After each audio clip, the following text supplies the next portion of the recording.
მოგესალმებით ალგორითმის სტუდიიდან. ჩვენი დღევანდელი გადაცემის სტუმარი არის სამოქალაქო იდეის დამფუძნებელი და თავმჯდომარე, ასევე ყოფილი თავდაცვის მინისტრი ქალბატონი თინათინ ხიტაშელი. მადლობა ქალბატონო თინა, ესე მოხდა შეიძლება სტუმრობისთვის. რა საკვირველია? ჩვენი გადაცემა დღევანდელი მიეძღვნება ქვეყანაში არსებულ სიტუაციას, იმ მწვავე სოციალურ და პოლიტიკურ კრიზისს, რომელშიც ვიმყოფებით და მოდი ყველაზე აქტუალურით დავიწყებ, რაც დღეს მდგომარეობით გვაქვს, მეგობარი აქტით. რას ფიქრობთ ამ აქტთან დაკავშირებით? რა მოლოდინები გაქვთ ანუ დადებით კონტექსტში და რა დისკომფორტი შეუძლია შეუქმნას ქართულ ოცნებას იმისთვის რომ უკან დაიხიონ ასე ვთქვათ და წავიდნენ რაღაც დათმობებზე. მოგესალმებით, მივესალმებით თქვენს მაყურებელს. კი ბატონო, ეს თავმნიშვნელოვანი შედეგია იმ ბრძოლის, რომელიც უკვე აგერ რამდენი თვეა ოქტომბრიდან მოყოლებული, უпростоრად გაცილებით უფრო დიდი ხანია, მაგრამ ეს აქტიური მორიგი ფაზა ოქტომბრიდან მოყოლებული მიმდინარეობს ქვეყანაში. პირველ რიგში დასაწყისშივე აუცილებლად უნდა ითქვას, რომ თავისთავად ასეთი კანონის გაჩენა ამერიკის შეერთებულ შტატებში საქართველოს თაობაზე არ არის კარგი ამბავი, რა თქმა უნდა, ჩვენთვის მთელი 34 წლის განმავლობაში რაღაცა ნალოლიავები და ნაზარდი ნაშენები მეგობრობა, პარტნიორობა აი აქამდე არავითარ შემთხვევაში არ უნდა მისულიყო და ყველას ჩვენი წილი პასუხისმგებლობა გვაქვს იმაზე, რომ ვერ შევაჩერეთ ქვეყანაში ავტორიტარიზმის ჩამოყალიბების პროცესი, რომელმაც საბოლოო ჯამში ეს შედეგი გამოიწვია. მაგრამ ამასობაში მიუხედავად იმისა, რომ თავისთავად ეს რაღაცა სასიხარულო ამბავი საერთოდ არ არის, სამწუხაროდ ქართულმა ოცნებამ რაიმე სხვა გზა არ დატოვა, იმიტომ რომ ერთადერთი საშუალება მათი გაჩერების, შეჩერების, ამ უკუსლის ქვეყანაში რეპრესიული ტალღის შეწყვეტის არის ერთობლივი ზეწოლა როგორც ქვეყნის შიგნიდან, ისე ქვეყნის გარედან, რომ იქნება აი ამ ორმხრივმა პროცესმა ეს ძალადობის ციკლი დაასრულოს, რომელიც ქართულმა ოცნებამ განსაკუთრებული სისასტიკით ნოემბრიდან მოყოლებული დაიწყო და ჩვენ ყველა ვუყურებდით ნოემბერ-დეკემბერში იმ საზარელ მოვლენებს თბილისის ქუჩებში, რომელსაც პრაქტიკულად ყოველდღიურად ჰქონდა ადგილი. ჩართულ კამერებზე ადამიანებზე ძალადობის სახიზრულების დალეწვის ახალგაზრდებისთვის, პოლიციაში წამების, რომელიც რა ვიცი, კახთ არ გამაძის მერე აღარ გაგვიგია და ეხლა უკვე ციხეშიც გარდაგვეცვალა პატიმარი, რამაც უკვე შემდეგ ეტაპში საშინელი ეს მოგონებები დააბრუნა უკან. ხო, ამიტომ ვითარება არის ძალიან მძიმე, ძალიან დრამატული. ეს არ ნიშნავს, რომ ჩვენ უნდა გავჩერდეთ, ეს არ ნიშნავს, რომ უნდა შეგვეშინდეს, სახლში უნდა დავждეთ, მაგრამ ამასობაში ძალიან მნიშვნელოვანია, რომ კარგად გავაცნობიეროთ, რამდენად დრამატულია მდგომარეობა, იმისათვის, რომ უფრო რაციონალური გადაწყვეტილებები მივიღოთ ამასთან ბრძოლის და ზუსტად ამ პროცესის ნაწილია მეგობარი აქტიც. ამ პროცესმა მოიტანა, მოამწიფა და აუცილებლობა გააჩინა მსგავსი ტიპის აუცილებელ მოგერიებად გადაგვექცა. აბსოლუტურად მსგავსი ტიპის აქტის და ჩვენ ყველანი ის ადამიანები, ჩემი ჩათვლით, რომლებიც 74 წლის განმავლობაში ქართულ-ამერიკულ სტრატეგიული პარტნიორობის მშენებლობაში ვიყავით ჩართული და გაძლიერებაში, ბოლო 2 წელია ვლობირებდით იმას, რომ საქართველოს მმართველი პარტიის სანქციებისთვის, დასჯისთვის ძლავრი საერთაშორისო მექანიზმები შეგვექმნა სხვადასხვა ქვეყნებში და ამერიკის შეერთებული შტატები, რა თქმა უნდა, ერთ-ერთია მათ შორის, მაგრამ არა ერთადერთი. ასეთივე მასშტაბური და მნიშვნელოვანი არის ევროსაბჭოს საპარლამენტო ასამბლეის რეზოლუცია, რომელთაც პრომოსის პირველად მოხდა პრინციპში წელს იანვარში, რომ ოფიციალურად ჩაიწერა ახალი არჩევნების მოთხოვნა. ასეთივე მნიშვნელოვანი არის ბალტიისპირეთის და ნორდიკული ქვეყნების მიერ მიღებული გადაწყვეტილებები, გერმანიის პარლამენტის და მთავრობის მიერ მიღებული გადაწყვეტილებები და რა თქმა უნდა დიდი ბრიტანეთის და ჩვენ ვიცით ზუსტად რომ ინფორმირებული მოლოდინი გვაქვს რომ იმ სახელმწიფოების რაოდენობა, რომლებიც მსგავს ტიპის გადაწყვეტილებებს მიიღებენ, კიდევ უფრო მოიმატებს და გამრავლდება.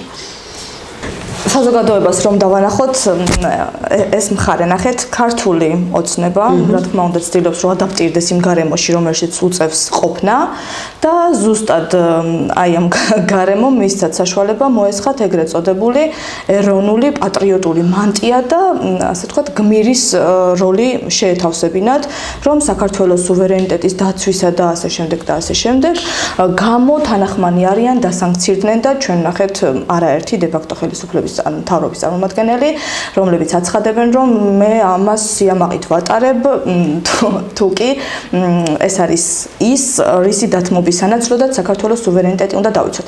აი ზოგადად ამერიკის და ევროკავშირის ჩვენი სტრატეგიული პარტნიორების ასე ვთქვათ ურთიერთობა ჩვენთან მიმართებაში, აი რამდენად აღიქმებოდა ადრე ან თუნდაც აღიქმება ახლა, როგორც სუვერენიტეტზე თავდასხმა ხმამაღალი ნათქვამი, აი ქვეყნის შიდა საქმეებში ჩარევად და ასე ვთქვათ ზემოქმედებად, ანუ მათი ინტერესი იყო თუ არა ეს. ხო, საქართველო არის ჯერჯერობით ყოველ შემთხვევაში. პრაქტიკულად ყველა საერთაშორისო ხელშეკრულების მონაწილე, რომელიც პრიმატად აცხადებს და პრიორიტეტად აცხადებს ადამიანის უფლებების დაცვას. რომელიც უმთავრეს ღირებულებად აცხადებს ადამიანს ნებისმიერი სახელმწიფო საქმეების გადაწყვეტის დროს. საქართველო არის ევროსაბჭოს წევრი ჯერ კიდევ და შესაბამისად ადამიანის უფლებათა ევროპული კონვენციის ხელმომწერი, გაეროს ადამიანის უფლებათა პაქტების ხელმომწერი. ამიტომ სანამ ეს აქტები არავის გაუქმებია და მათი მიმართ ვალდებულება და საქართველოს კონსტიტუციაში გვიწერია ასევე რომ ისინი არიან ჩვენი კონსტიტუციური სისტემის ნაწილი. საქართველო არის ქვეყანა, რომელსაც თავად აქვს მიმართული ევროკავშირისთვის გაწევრიანებას. აი ეს რაღაცა ზღაპრები, რომელსაც ქართული ოცნება ყიდის საკუთარ ამომრჩეველზე თავისი პროპაგანდის საშუალებით, რაღაცნაირად ყველა მერთობლივად უნდა დავასრულოთ. იმიტომ რომ სუვერენიტეტი კარგი სიტყვა, კარგად ჟღერს სუვერენიტეტისთვის, საქართველოს დამოუკიდებლობისთვის, თავისუფლებისთვის. იბრძოდა ეს ქვეყანა, ვიბრძოდით ყველა ჩვენ, ყველა თაობები ამ ქვეყნის მუდმივად. ეს ბრძოლა არასოდეს არ გაჩერებულა სამწუხაროდ ჩვენისაც სამეზობლოში ვცხოვრობთ ისტორიულად და ვცხოვრობთ დღესაც, სადაც როგორც ჩანს ჩვენს შემდეგ თაობებსაც მუდმივად მოუწევთ საკუთარი ქვეყნის თავისუფლებისთვის ბრძოლა. მაგრამ საქართველო ხო არ არის ერთ-ერთი ქვეყანა, რომელიც ამ თავისუფლებისთვის და სუვერენიტეტისთვის იბრძვის, ხო? მეზობლებთან ომები, სუვერენიტეტისთვის ბრძოლის ომები სოფლიოს უამრავ ქვეყანას ჰქონდა ისტორიულად და აქვს დღესაც. აქვს დღესაც და ამ სოფლიოს რაღაც ნაწილმა იპოვა გამოსავალი იმისთვის, რომ არასოდეს აღარ იყოს ომი და შვიდობით უზრუნველყოს ყველა პრობლემის მოგვარება მეზობლებთან, გაავლოს საზღვრები მეზობლებთან, საკუთარი სუვერენიტეტი ჰქონდეს მყარად გარანტირებული, ამასობაში იცხოვროს მშვიდობით და შექმნა ისეთი პროექტი, რომელიც არ დაუშვებს ომს. ამ პროექტს ქვია ევროკავშირი. სხვა ესეთი წარმატებული მოდელი არ არსებობს. არ არსებობს სოფლიოში ორი სხვა ქვეყანა, ვიდრე მაგალითად საფრანგეთი და გერმანია, რომელსაც იმდენი ომი ქონიათ ერთმანეთში, როგორც ამ ორ სახელმწიფოს და რო გამოვყვეთ ახლა იქიდან მთელ ევროპაში, რა ვიცი, პოლონეთის თავზე ყველაფერი მოხდა, ხო? ყველანაირი ბორბალი გატრიალდა, რაც კი შეიძლება ადამიანმა წარმოიდგინოს. ევროკავშირში არიან ქვეყნები, რომლებიც ისტორიის რაღაც პერიოდში საერთოდ არ არსებობდნენ როგორც სახელმწიფოები, იმიტომ რომ მათ მეზობელი იმპერიებს ყავდათ სრულად შესრუტული. ხო, იგივე ავსტრო-უნგრეთის იმპერიის დროს და ასე შემდეგ, მაგრამ ევროკავშირი პირველი და მეორე მსოფლიო ომების შემდეგ იმ უზარმაზარი ტრაგედიის შემდეგ, რომელიც ამ ომებმა დაატრიალა ევროპაში, მიხვდა, რომ აუცილებელი იყო, აბსოლუტურად პრიმატი იყო, რომ რაღაცა ეს out of box რასაც ვეძახით, ხო, ტრადიციული ჩარჩოების მიღმა დაეწყოთ ფიქრი იმისათვის, რომ გრძელვადიანი და მუდმივი მშვიდობა უზრუნველყოფილიყო ევროპაში. ყველა ხვდება დღესაც, რომ თუ ეს მშვიდობა ვერ იქნება უზრუნველყოფილი ევროპაში, ეს მშვიდობა არ იქნება არსად.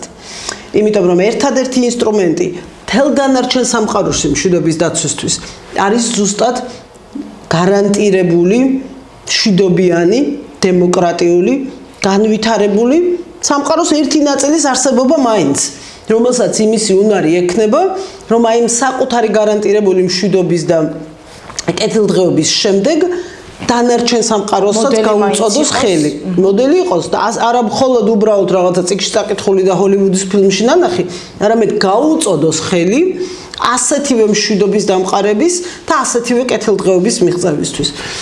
საქართველო მამკარზე ერთ დღესაც დააკაკუნა. იმის შემდეგ რაც ჩვენ დამოუკიდებლობა მოვიპოვეთ, პირველი, ალბათ ერთ-ერთი პირველი გადაწყვეტილება, რომელიც ამ ქვეყანამ მიიღო და ამ ქვეყნის ყველა ხელისუფლებები, რასაც ემსახურებოდნენ, ყველა იმის მიუხედავად მათ შიდა პოლიტიკურ არჩევანზე ჩვენ რა აზრის ვართ და ვინსად ვიყავით იმ ბრძოლებში, შიდა პოლიტიკურ ბრძოლებში, ყველა ხელისუფლებებმა დღემდე ეს არჩევანი გააკეთა სწორედ ევროკავშირის და ნატოს სასარგებლოდ. ევროკავშირის როგორც მშვიდობის პროექტის და ნატოს როგორც ამ მშვიდობის მთავარი უზრუნველყოფელი პროექტის სასარგებლოდ. საქართველოს დააკაკუნა ამ ორ კარზე და თქვა საქართველოში მშვიდობისთვის, საქართველოში კეთილდღეობისთვის ეს არის ერთადერთი არჩევანი ნატოს უსაფრთხოების ქოლგის ქვეშ ყოფნა, ევროკავშირის ბაზარზე ვაჭრობა, მეგობრობა და სტრატეგიული პარტნიორობა ამ სახელმწიფოებთან გადაგვარჩენს იმ სამყაროსგან, რომელიც ჩვენ სამეზობლოშია და რომელიც მხოლოდ ავტორიტარიზმით, ადამიანების მოტაცებით, მკვლელობებით, წამებით, უამრავი საშინელებებით არის ცნობილი და დახუნძლული. სუვერენიტეტი და ეს უნდა ვთქვათ აუცილებლად და არავითარი რაღაცა ენის მოჩლექვით ლაპარაკი ამაზე არ არის საჭირო. არ არსებობს დღევანდელ სამყაროში აბსოლუტური სუვერენიტეტი. ის უბრალოდ არ არსებობს. თანამედროვე ვაჭრობა მაგალითად ეკონომიკური კეთილდღეობის იმ ხარისხის უზრუნველყოფისთვის, რომელიც მაგალითად ევროკავშირის სახელმწიფოებს აქვთ, დიახ, მათ უწევთ თელ რიგ დათმობებზე ერთმანეთის სასარგებლოდ წასვლა. და ეს არის ზუსტად კეთილმეზობლობა, როდესაც ჩვენ შორის ნდობა და როდესაც ჩვენ სტრატეგიული პარტნიორები ვართ, რატომ გვაქვს ეს სიტყვა თავარ შეიარაღებაში სტრატეგიული პარტნიორობა, ხო?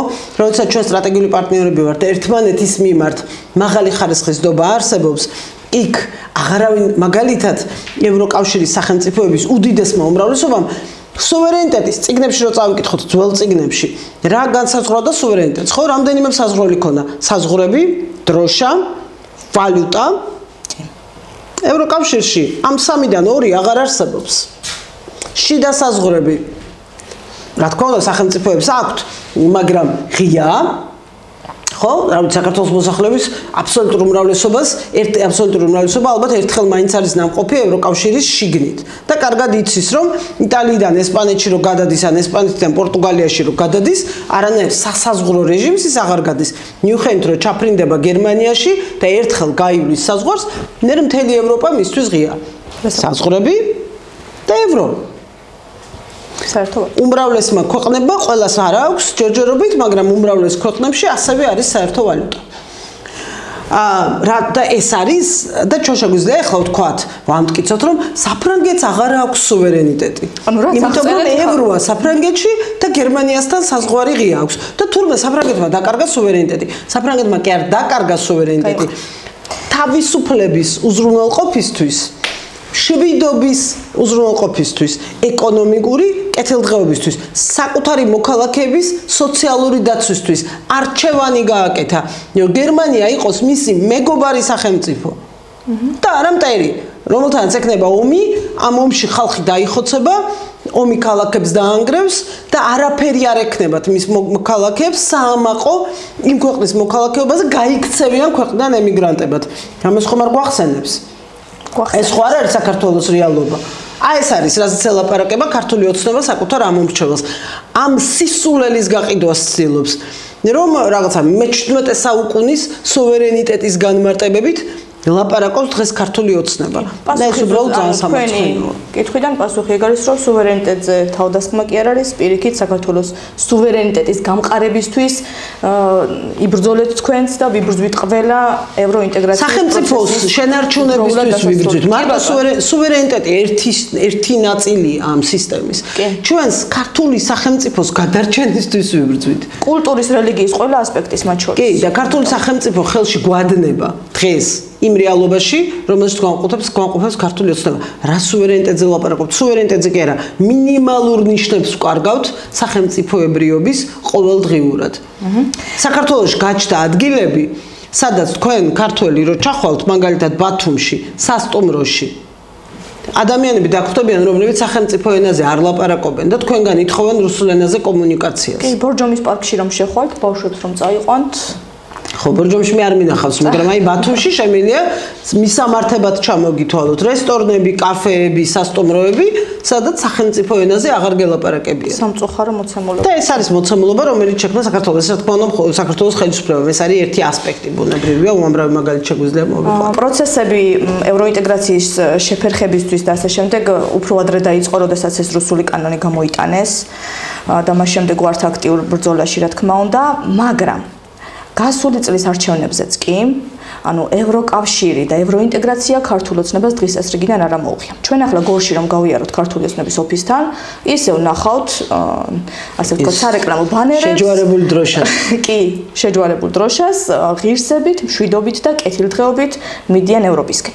თუმცა იქიდან ერთი თვის ვადაში, სრული ერთი თვის და ორი დღის ვადაში, მთელი რიტორიკა დატრიალდა, აი უცბად ამოყირავდა მოკლედ და გამოიტანეს დღის შუქზე, რასაც ასე ვთქვათ, კულუარებში აკეთებდნენ, რომ ევროკავშირი ცუდია, რომ ევროკავშირი გვაზიანებს, ევროკავშირთან ურთიერთობები არც ისეთი მნიშვნელოვანია, რომ ევროკავშირი აგერ გორის საკრებულოში ყავს ადამიანი, რომელიც ამს დაინახეთ ევროკავშირი, როგორი ცუდი ინსტიტუტი არის და ინგრევა დროულად დავით რაზმაძეზე მოხსაობა. ეს ჩემი თავარი ერთ-ერთი დიდი ტკივილია. დავით რაზმაძე იყო დრო, როდესაც ჩემს მეგობრად მიმაჩნდა და ძალიან დიდ პატივსაც ვცემდა. დავით რაზმაძე ირანს გვიდებს ახლა ჩვენ ურთიერთობებში საპრეზიდენტო და ამას ღიად ამბობს. ერთ-ერთი მნიშვნელოვანი ტკივილი სიმართლე რომ გითხრათ. აი რა თქვენი აზრით რამ გამოიწვია პროცესების აი ესე ერთ თვეში აი არ 360 გრადუსით შემოტრიალება. არაფერი ერთ თვეში არ შემოტრიალებულა. მე უბრალოდ საარჩევნო კამპანიაში რომ მქონდათ ჩასმული, ხმების წამოსაღებად იყო მაგას ანუ ეგ შეგვიძლია ვივარაუდოთ? არა, არ ნოვივარავდეთ ესეა. ეს დღეს და გუშინ არ დაწყებულა და არც 28 ნოემბერს არ დაწყებულა, რა თქმა უნდა, მაგრამ განსაკუთრებული სიმძაფრით, აი განსაკუთრებული სიცხადით გადმოიღვარა დიახ საქართველოს ირანიზაციის კარგი მაგალითი მოიყვანეთ მოთხოვნილება ქართული ოცნების მნიშვნელოვან სეგმენტში რუსეთის უკრაინას შეჭრის თანავ. ეს იყო მომენტი, როდესაც ეთყობენ ალბათ ნერვებმა უმტყუნათ და რის შემდეგაც ისინი უკვე ვეღარ მალავდნენ თავიანთ რეალურ სახეს, რეალურ მისწრაფებებს, ინტერესებს, ღირებულებით არჩევანს. ამ ქვეყნის არჩევანი არასოდეს არ ყოფილა აიათოლებით მართული ქვეყანა. არასოდეს. არც ერთ ეტაპზე საქართველოს ისტორიის. არასოდეს. ეს უნდა ქართულ ოცნებას დღეს. და რა თქმა უნდა ეს არ გამოვა. მაგრამ როცა ვიძახთ ეს არ გამოვა, რაღაც ისე არ უნდა ჩავთვალოთ, რომ აი ეს ავტომატურად არ გამოვა, ციდან დაგვეცემა რაღაცა ბედნიერება და ყველაფერი კარგად იქნება. იმიტომ რომ იმისათვის რომ საქართველოს აიათოლიზაცია არ მომხდარიყო, ამ ქვეყანაში ადამიანები საუკუნეების განმავლობაში იბრძოდნენ. იბრძოდნენ ცივილიზაციური არჩევანისთვის, რომელიც ყოველთვის იყო ერთმნიშვნელოვანი და ცალსახა. და ის რუსეთის არჩევანიც, რომელიც მათმა სადიდებელმა ერეკლე მეფემ გააკეთა. გააკეთა ზუსტად ამიტომ, რომ იმ მომენტში აიათოლიზაციას გაქცეოდა. და რუსეთის როგორც ევროპისკენ გამავალი ფანჯრის სასარგებლოდ გააკეთა არჩევანი. არა აუცილებლად და სავალდებულოდ რამე განსაკუთრებული ცოდნა ჰქონდა იმაზე, თუ რა ტიპის სახელმწიფო იყო რუსეთი. მაგრამ მან იცოდა, რომ ის იყო დასავლეთისკენ. და იქ იყვნენ ქრისტიანები. და ეს იყო ძალიან მარტივი გზა, როგორც მაშინ ჩანდა, ქვეყნის გადარჩენისთვის. ნაცვლად კიდევ ერთხელ გავიმეორებ ამ სიტყვას აიათოლიზაციისა, რაც გვემუქრებოდა, ხო? ამიტომ ეს ძალიან ეს მუდმივად უნდა გვახსოვდეს, რომ ჩვენი ისტორიის ყველა ეტაპს დავით აღმაშენებელი ჯვაროსნებთან ერთად იბრძოდა იმ საქართველოს ზეობის და დიდების ჟამს. ჯვაროსნების დროშით ხელში იბრძოდა. დიახ, ევროპელ ჯვაროსნებთან ერთად იბრძოდა. და ამ არჩევანს სულ მუდმივად ვაკეთებდით ყველა საუკუნეში, ყოველ ჯერზე, ყოველ მოცემულობაში, როდესაც ეს არჩევანი გვიდგებოდა. არასოდეს შეცდომა არ დაგვიშვია. არასოდეს სიბნელისკენ არ წავსულვართ. და ეხლა უცებ ვიღაცა კაცების ნაკრებმა ამ ქვეყანაში გადაგვიწყვიტა თვითონ გონიათ ესე ერს რომ აი ახლა 21 საუკუნეში ხელოვნური ინტელექტის ეპოქაში საინფორმაციო საუკუნეში თურმე შეიძლება მოხდეს საქართველოს აიოთალიზაცია. თუმცა ისეთ სახელმწიფოებს დაუწესეს უვიზო რეჟიმი და იმდენად დაჩქარებით მიყავთ ეს პროცესები. ეგ საკითხი არ არის ეგრე როგორც მედია საშუალებებმა გააშუქა, ძალიან სამწუხარო რამე მოხდა მაშინ, ეს იყო იმედი მაქვს რომ შეცდომა და არა რაღაცა შეგნებულად გაკეთებული ქმედება. ხო, ამიტომ მაგ თემაზე იმ ტიპის დასკვნების არა, საერთოდ ამათ ხელში მე არაფერს არ გამოვრიცხავ, მაგრამ იმდენად დრამატულია ვითარება რაღაც ხელოვნურად მოგონილი დრამების დადგმა ნამდვილად არ გჭირდება. დენად კი ძაფრიანბები აი პატიმარი ახსენეთ წეღან რაღაცები მინდა რომ დავლექო ხოლმე გონებაში და მე გვიწევს რომ გამოვიტანოთ. ხო, იცით რა აი კახა თარგამაძის მე აღარ გამიგია ეს ფრაზა რომელიც ახლა მოვისმინე ტელევიზიით ეთყობა ალეკო ტაბატაძემ ამეცადინათ პარლამენტში. იმას ახსოვს თარგამაძის დროს მუშაობდა პოლიციაში ერთ-ერთი ერთგული ჯარისკაცი იყო კახა თარგამაძის. როგორ თქვეს კიბეზე დავერდაო და ისე მიიღო ზუსტად ის იყო მაშინ თავარი ხაზი მე მაშინ ახალგაზრდა იურისტთა ასოციაციის თავმჯდომარე ვიყავი, როდესაც პოლიციის განყოფილებში ბებში ვარდებოდით პირდაპირ მნიშვნელობით, არ ზუსტად მოიწყო 7-ის ფეხზე მე ვიყავი ერთ-ერთ პოლიციის განყოფილებაში რომ შევუვარდი, იმიტომ რომ ზუსტად ვიცოდით რომ ნაწარმი პატიმარი ყავდათ და პოლიციის უფროსი გამოვიდა გაღიმებული სახით და მითხრა ქალბატონო რა იყო კიბეზე არ დაგორებულ ხართო? და იმის მერე 20 წელი გავიდა და ეს ფრაზა არ მომისმენია. და ეხლა თავიდან გავიგეთ რომ თურმე ამ ტიპის დაზიანებები, რასაც ადვოკატი საუბრობს ერთის მხრივ, საავადმყოფო საუბრობს მეორეს მხრივ, თურმე კიბეზე დაგორებით შეიძლება რომ. მესამე მანდ მთელი ტრაგედია იმაში იყო, რომ რამდენიმე დღე ოჯახს არც კი შეატყობინეს. ზუსტად ამიტომ. კი. ვერსიას იგონებდნენ. აი აქ ვახსენოთ ჩინეთიც, ანუ ევროკავშირის საპირწონედ რატომღაც რუსეთს ვერ დაასახელებენ ესე ღიად დებენ ჩინეთს. რომ ჩინეთთან პარტნიორობა, ჩინეთთან უვიზო რეჟიმი, ჩინეთთან სავაჭრო რეჟიმი და მთელი ის სიკეთები, რაც ჩვენ ასე ვთქვათ, გვიძებნია ევროკავშირში, აქეთ კი არ არის, არა, აი აქეთ არის და აქ უნდა მივიღოთ. საზოგადოებაში გამოტანილი აქვს, რომ ჩინური ბანკები შემოვა ბაზარზე, ჩინეთის კაპიტალი შემოვა ბაზარზე და ქვეყანა დადგება ფეხს. აი ამასთან დაკავშირებით რა პასუხი შეიძლება? ხო, რეგიონებში რომ დავდივარ, სულ მესმის ეს რომ ეს რაც ახლა თქვენ ბრძანეთ საზოგადოების გამოტანილი აქვს, რომ ჩინური ბანკები შემოვა ბაზარზე. ეს საჯარო რიტორიკაში ჩვენ ეს არ მოგვისმენია. როგორც ჩანს, ჯერ საპარლამენტო არჩევნების დროს იყო ეს მათი საარჩევნო კამპანიის ნაწილი, რომელსაც მოსახლეობასთან იყენებდნენ, იმიტომ რომ ძალიან ბევრგან გვითხრეს, რომ უი, ახლა ყველაფერი კარგად იქნება, აი ჩინური ბანკები შემოვლენ, დაბალი კრედიტები იქნება და მოკლედ გადავრჩებით ეკონომიკურად და მე სულ რამდენიმე წეანდებით შემიძლია, იმიტომ რომ ამაზე შემიძლია უსასრულოდ ვილაპარაკო ეს ეთერი და ეს დრო არ არის ამისთვის, რა თქმა უნდა, საკმარისი. პირველი არსად ჩინეთი ფულს ასე არის, არსად დედამიწის ზურგზე. არ არსებობს მეორე, არ არსებობს სახელმწიფო, რომელიც აყვავდა ჩინური კრედიტებით, გამდიდრდა ჩინური ფულით.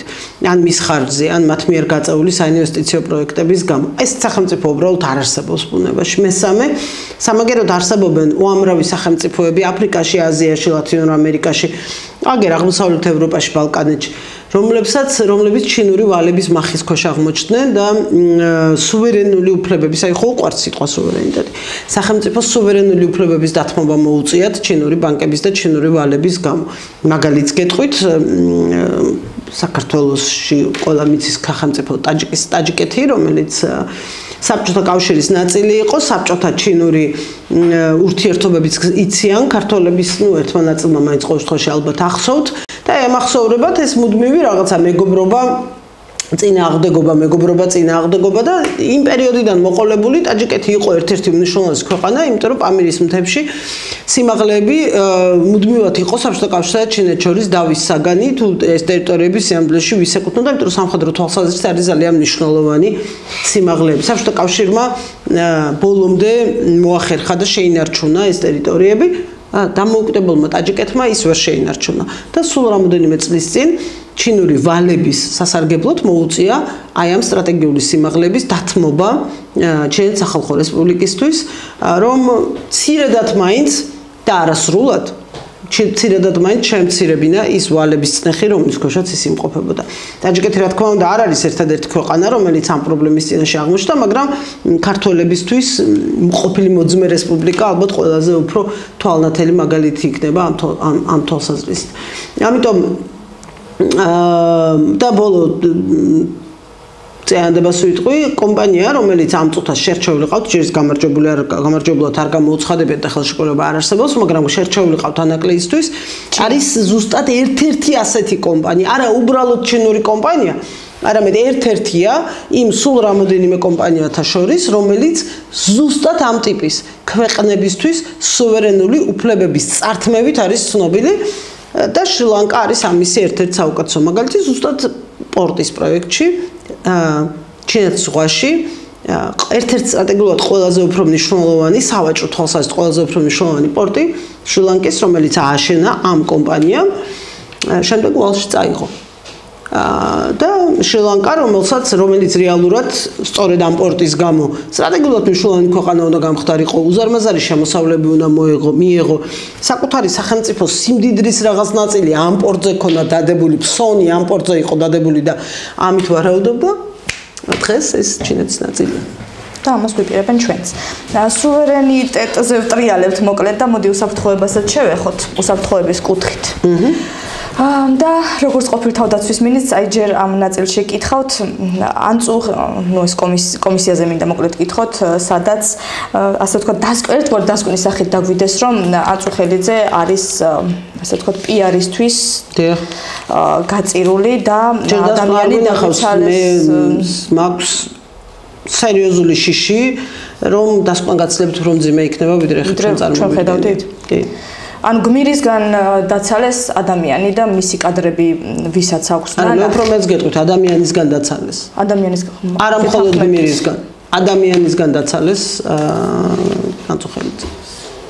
ამაზე რა პასუხი, აი როგორც ყოფილი თავდაცვის მინისტრს საერთოდ პასუხი გაქვთ ამაზე, რანაირად რა განწყობა შეიძლება გამოიწვიოს ამან საერთოდ? აქ თავდაცვის მინისტრობა არაფერ შუაში არ არის, როგორც ქვეყნის მოქალაქეს მაქვს უზარმაზარი პროტესტი, რა თქმა უნდა ამაზე, იმიტომ რომ აი ეს დროშა, რომელიც აქ თქვენ სტუდიაში კიდია და რომელსაც ამაყად ატარებენ ქართველები ყოველ წუთს და ყოველ დღეს, მე არ ვიცი მეორე ქვეყანა, რომელიც ესეა შეყვარებული საკუთარ დროშაზე, როგორც საქართველო. აი ეს დროშა გათელეს და ამ დროშაზე ფეხებით იარეს. ზუსტად ის გააკეთეს, რასაც აწუხელიძეგან ითხოვდნენ რუსი სამხედროები. ამიტომ აქ მე ვფიქრობ, რომ ნებისმიერი მოქალაქის, ვისაც უყვარს ეს დროშა და ვისაც უყვარს ეს ქვეყანა, რეაქცია აბსოლუტურად ერთნაირი უნდა იყოს იმის მიუხედავად, კარიერულად ის სად როდის მსახურობდა. ბოლო შევაჯამოთ მოკლედ, აი რა გამოსავალს ხედავთ. მე ჩემს სათქმელს ვიტყვი, რომ ბრძოლაში ვართ გამობრძმედილი ეს ერი. ყავს დღეს გიორგი, მაგრამ ადრე თეოდორე მღვდელი ყავდა და ზოგადად გმირების ისტორია არის, ასე ვთქვათ, საქართველოს ისტორია და ერთი წამი არ მეპარება, ეჭვი, რომ ეს რეგრესი იქნება შეუქცევადი პირიქით. პროგრესი იქნება შეუქცევადი და საქართველო იქნება ცივილიზაციის ნაწილი კვლავ. თქვენ რა მოლოდინები გაქვთ, რა ხედვა გაქვთ და აი რაღაც გადაჭერეს პატარა ფორმულა რა იცი ახლა სამწუხაროდ ენტერში შემოვიდოდი რაღაც დისკუსიაში მონაწილეობდი და ბელორუსი კოლეგები საუბრობდნენ ჩემი და ალბათ ბელორუსებიც 15 წლის წინ ესე საუბრობდნენ და დღეს იქ არიან სადაც არიან, ამიტომ არავის არაფერი გარანტირებული არ აქვს და 70 წელი ჩვენ საბჭოთა კავშირის ნაწილი ვიყავით, ხო არ გვავიწყდება და 20 წლებშიც ალბათ ქართველები ესევე საუბრობდნენ. ზუსტად ესევე საუბრობდნენ ალბათ 18-21 წლების საქართველოში, რომ ჩვენ რაღაცა არის შეუქცევადი და რაღაც არ იქნება და მე 70 წელი ვცხოვრობდი საბჭოთა კავშირში. ისე რომ არაფერი არ არის შეუქცევადი და არაფერი არ გვაქვს გარანტირებული ამ სამეზობლოში, ამ გეოგრაფიაში სამწუხაროდ აქ დავიბადეთ, აქ ვიცხოვრებთ, ვერსად ვერ წავალთ, არც მეზობლები არ გამოგვეცვლებიან. ამიტომ და ჩვენს მიმართ ნებებიც არ დაუცხრება როგორც ჩანს ამ მეზობელს, ხო, ესეთი პერსპექტივაა, ის სამწუხაროდ დემოკრატიული არ გახდება, ამიტომ ბრძოლა ჩვენი მოსაგებია და ვერანაირ გარე ფაქტორებზე დამოკიდებულები ვერ ვიქნებით, ვერანაირი გარე ფაქტორების იმედად ვერ ვიქნებით. ეხლა პუტინი აღარ იქნება და რუსეთი დემოკრატიული გახდება, ხო, ეს პატარა ილუზია ელცინი რომ მოდიოდა რუსეთში გააკეთეს ქართველებმა და მე ვფიქრობ შესწრომა ზუსტად მაშინ იყო მთავარი შესწრომა დაშვებული. და დღემდე ბევრი ქართველი ვიცი რომელიც ელცინს ესე მოიხსენიებს დემოკრატად, αλλά საქართველოში ომები სწორედ ელცინის დროს დაიწყო. ორივე სამხრეთ ოსეთშიც და აფხაზეთშიც ორივე ომი ზუსტად ელცინის პრეზიდენტობის დროს დაიწყო. ამიტომ ნახავთ პრორუსს სამწუხაროდ. ბატონო? ქალაქ გულში ჩვენთან ბევრი პრორუსს ნახავთ. ხო, ამიტომ ეს უნდა გვახსოვდეს. ეკებაში ხვალ შეიძლება ამ რაღაცა გმირობის ისტორიაზე საუბრის დროს ეს აუცილებლად უნდა გვახსოვდეს, რომ ჩვენი გმირობის ისტორიამ ვერ უზრუნველყო, უბრალოდ გმირობამ ვერ უზრუნველყო ის რომ საქართველოს არ ყოფილიყო ჯერ რუსეთის გუბერნია არ ქცეულიყო, შემდეგ საბჭოთა გუბერნიად არ ქცეულიყო, ვინაიდან ფრაგმენტული გმირობა ვერ უზრუნველყოფს შეუქცევად და მუდმივ მშვიდობას და თავისუფლებას. ეს ბრძოლა უნდა იყოს ყოველდღიური, მუდმივი, ინტენსიური და ყველასი. ყველა შეხარდა თქო 100% არის გულისხმობა, ყველა საზოგადოებას ყავს რაღაც გამონაკლისები, მარგინალური ნაწილები, მარგინალური ჯგუფები. კომისია ახსენეთ წაღან და ერთ-ერთ რამის გავიხსენებ და დავასრულებ ამით. კომისიაზე დაიბარეს, უბრალოდ კომისიამ თქვა, რომ თურმე 2008 წლის აგვისტოს ომის დროს ჩვენ ოპოზიციური პარტიების ოპოზიციურობა დადგა კითხვის ნიშნის ქვეშ, იმიტომ რომ რუსეთი რო გვიტევდა და თბილის, ქუთაის, ბათუმს, გორს რო ბომბავდა, ხო თბილის აეროპორტის დაიბომბა, ხო გახსოვთ რაღაცა ლოკალური ომი არ იყო, ის იყო მთელი ქვეყნის წინააღმდეგ, ჯერ ლოკალურიც რო ყოფილიყო რა სხვაობა აქვს, მაგრამ მთელ ქვეყანას რუსეთი რო ბომბავდა, ჩვენ თურმე ქუჩაში მიტინგები უნდა გვეტარებინა მიხეილ სააკაშვილის წინააღმდეგ. და ეს ამ ხალხმა ჩაგვითვალა სამშობლოს ღალატად. აი ამ ტიპის მარგინალებთან გვაქვს საქმე, რომლებსაც არ ესმით რას ნიშნავს სამშობლოს სიყვარული სინამდვილეში და რას ნიშნავს სამშობლოსთვის ბრძოლა სინამდვილეში. ის კაცი მოგწონდა თუ არ მოგწონდა, ამ ქვეყნის თავარსარდალი იყო. და ჩვენს ქვეყანას ბომბავდა უცხო სახელმწიფოს თვითმფრინავები. ჩვენს ქვეყანას ბომბავდა. და ომში იყო შესული საქართველოს შეერაღებული ძალები, ქართული ჯარი, რომლის თავარსარდალიც იყო მიხეილ სააკაშვილი. და ყველა პოლიტიკური პარტიის მიერ გამოცხადებული მორატორიუმი მაშინ ხელისუფლების კრიტიკაზე. აი ამ ხალხმა, ამ რაღაცა მართლა უსამშობლოებმა კარგი სიტყვა შემოიტანეს საკუთარ თავისგან დასახასიათებლად. ეს მიიჩნიეს, რა, არ ვიცი, არასაკმარის ბრძოლად და არასაკმარის ოპოზიციონერობად. ჩვენ მიხეილ სააკაშვილის ოპოზიციაში ვიყავით, ამ ქვეყნის ოპოზიციაში კი არ ვიყავით. მაგრამ ხო გასაგებია რომ მათს არ ისმით. ანუ ბრძოლა გრძელდება. კი, ბრძოლა გრძელდება და სულ უნდა იყოს, სულ არაფერი არ უნდა მივიღოთ მოცემულობად. არასოდეს არც ერთი წუთით არ უნდა ჩავთვალოთ, რომ ეს ხო გარანტირებულია, ამას არაფერი აღარ შეეხება. იმიტომ ქართულ ოცნებამ აჩვენა, რომ ყველაფერს შეიძლება შეეხოს. ყველაფერს. ანწუხელიძესაც კი შეეხება. ამიტომ არაფერი არ გვაქვს გარანტირებული. უღრმესი მადლობა სტუმრობისთვის. ამით დაგემშვიდობებით, ჩვენი სტუმარი იყო ქალბატონი თინათინ ხიდაშელი. მადლობა.